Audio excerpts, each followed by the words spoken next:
supreme court order देइचंती कि जदि pollution certificate न थाए किंतु पेट्रोल न दबा जनता को कई अटकई पारे ना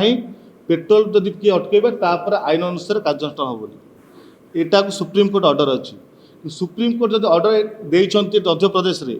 ताले एठी केमी सेटा सरकार केमी घोषणा करदेले न जानी कि सुप्रीमकोर्ट ऑर्डर देइचंती 2020 मसीह एवं नुहे 2020 मसीह सुप्रीमकोर्ट जो केस होता मध्य प्रदेश घटना को लेकिन से समय सुप्रीमकोर्ट ऑर्डर देइचंती कि आपण सर्टिफिकेट नथिला पॉल्यूशन सर्टिफिकेट नथिले आपण पेट्रोल पंप रे पेट्रोल न दवा बंद करि परिबे नाही किंतु एबे पूर्ण ओडिसा सर केमिति बंद कर किंतु एटा को जाउची निश्चित आम प्रथम राजरास्ता कलु प्रतिवाद करूँ साधारण करूँ निश्चित कोर्ट को जीव आपड़ जदि गरीब जनसाधारण को पॉल्यूशन सर्टिफिकेट ना फाइन आदाय करेंगे पेट्रोल पंप पेट्रोल दवा बंद करेंगे तो साधारण लोग जीवे कुआड़े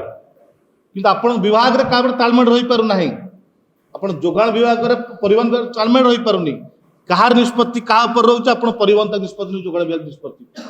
ये केवल गरीब लोकों केवल भयभीत करने छड़ा किसी ना केवल टंका राजस्व आदाय कर